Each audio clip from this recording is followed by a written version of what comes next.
Now, for the second thing, we're going to talk about how to deal with feeling lost in life. So, have you ever felt super lost in life? Maybe you feel like you're stuck in a certain routine or funk. Maybe you're looking for that spark again or something to look forward again. For me, this is something that I'm going through right now where, I'll take a look at social media and see people having their weddings, having their children moving forward there. I see younger entrepreneurs doing super well. I'm like, fuck, I should be there.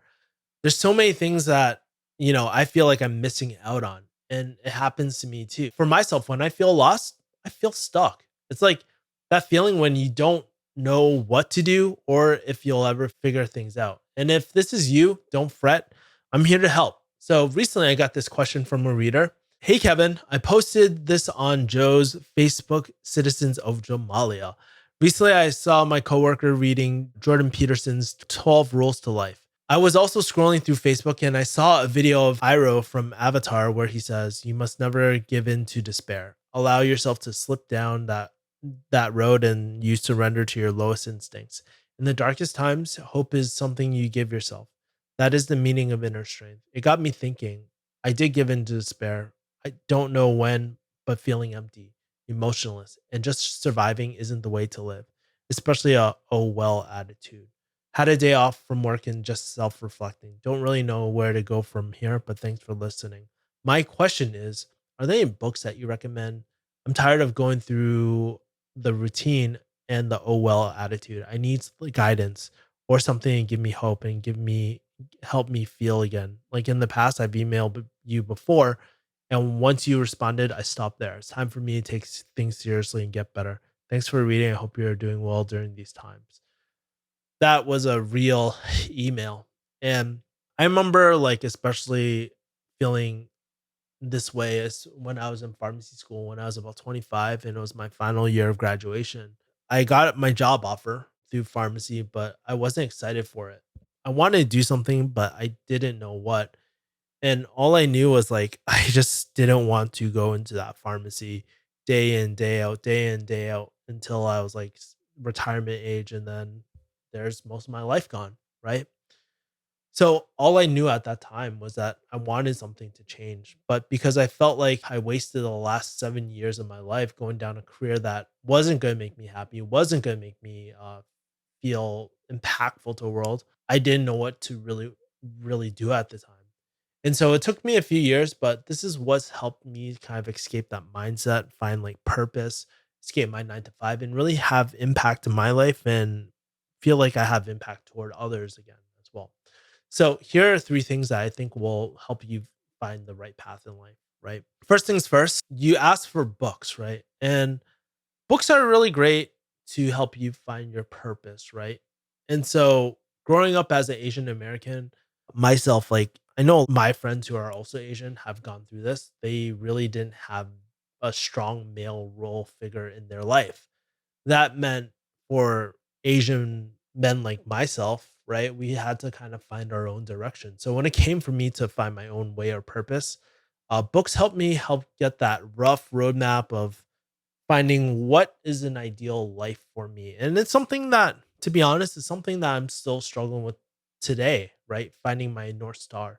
But there are a few books that I would recommend to help you find your North Star that has helped me in the past to help me build better relationships, help me build better direction, health, wealth, and relationships as well. So here are the three books that I would recommend you to read. One of the top books I would recommend you read is this book, No More Mr. Nice Guy. It's one of my favorite books right now on relationships and building a better relationship with yourself and understanding your growing up as well. It's one of the most impactful books I recommend to people, and people love that book. I recommend this book because it teaches you things like how to build unconditional love in your relationships and not only your romantic relationships, but also platonic relationships as well, your regular friendships.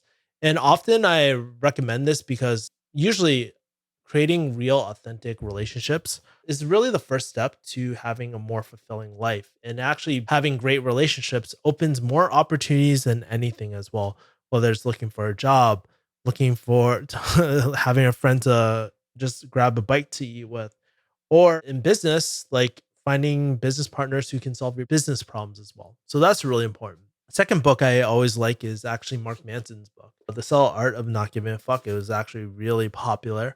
If you like raw, unfiltered life advice that feels like it's coming from your best friend, highly recommend it. It's a nice touch from the woo woo advice that you get from like Tony Robbins or positive, like in the whole positivity space. Because here's the truth, life isn't always like that. It's raw, it's real. The reason why I like this book is by reading. I also like Mark Manson's articles, but it helps you give you a better direction of where you want to live your life as well.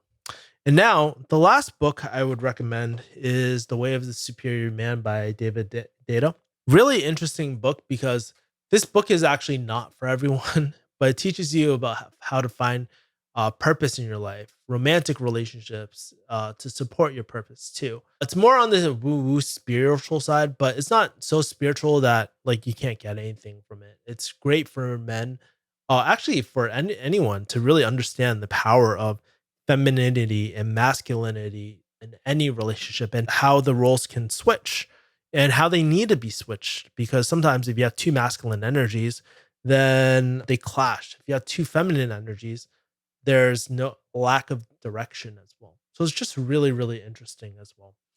And I always take it's like one of these books. It's like a I don't know. I don't drink wine, but I would compare it to like a sipping wine. It's like you read a chapter and then you think about it. And I always get key insights from this. While books are great though, this is only one side of the equation, which leads me to my next point. The thing that you want to do is build daily routines for yourself. While books are a great place for ideas, it's really habits and routines that are the foundation for building a better life. Am I saying that, by waking up earlier, doing cold showers and all these crazy like morning hacks that you see, are you going to suddenly wake up to seven streams of passive income? No. But the truth is, by setting up healthy habits for your health, wealth, and relationships, it puts you in a place where you can make better decisions moving forward as well. As you start building your visions, you can build more. You can add more specific routines for your specific goals. So, what are some of the routines that I always like to go to other than reading books? Especially in your situation, man, I feel lost when I don't really check in with myself emotionally, right? So, there's a few things that I love. I have this journal that I've had since my father actually passed away, and it's called the 5 Minute Journal. Highly, highly recommend this book or this journal because it's really short. Sometimes you don't have all the time in the world to just jot things down, but there's really a few prompts in the morning, like I am grateful for. You write three things.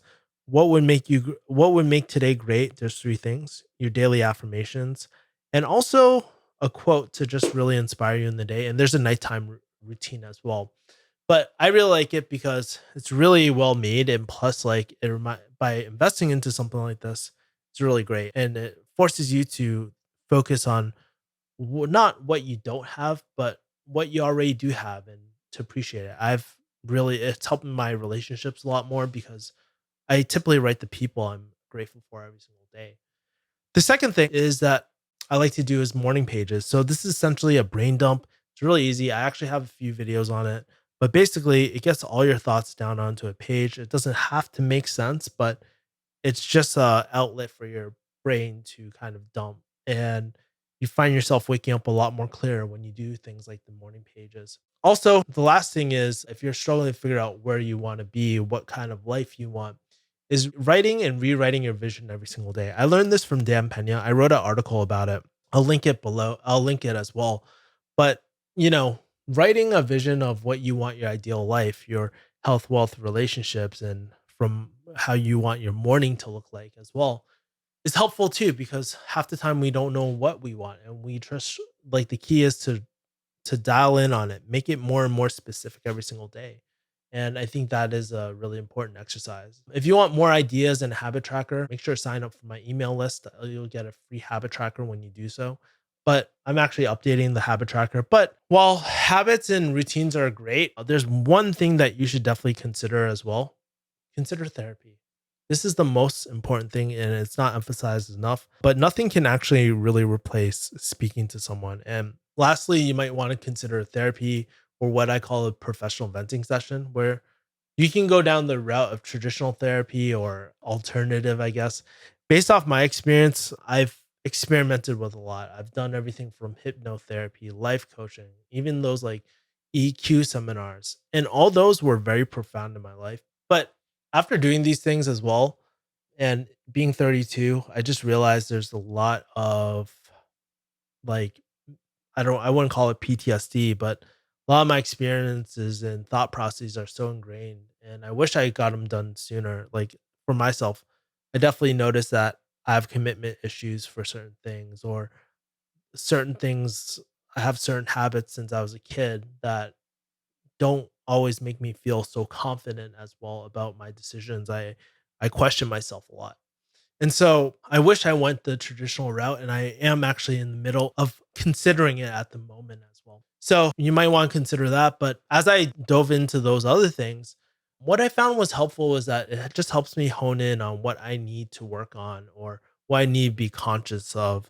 Like it's not like you're fixing anything sometimes. Sometimes it's just awareness and understanding of what you like, of the type of person you are and how to accommodate your life to put yourself in the best place. It's almost like a game where you're understanding how you work and you can put yourself in the best scenarios if that makes sense. Let's see. And like I said earlier, next thing I'm going to be investing in is probably more traditional counseling just to help me with my relationship issues. Like recently, I've just been feeling like I've been having a lot of PTSD, especially commitment for romantic relationships. I've also considered things like going on an ayahuasca trip and all that in the future, but that's another story altogether. Another important thing I want to emphasize is like don't try to do all these things at once. I started doing these things because there's a element of these three things that have helped me at one point in time. If you try out any of these recommendations and they don't work, totally cool. You can quit at any time, but the goal isn't to implement everything. It's really an exercise to figure out the most important thing or finding what makes you happy in life. There's no book, no person, no daily program there that will tell you this. It's something that you have to go through. It's just part of adulting. So I just want to emphasize that. For those who have made it, I'm kind of curious. What sort of things have you guys done? What do you think this person should do? I would love to kind of hear it in the comments as well. And let's keep it a positive community, guys.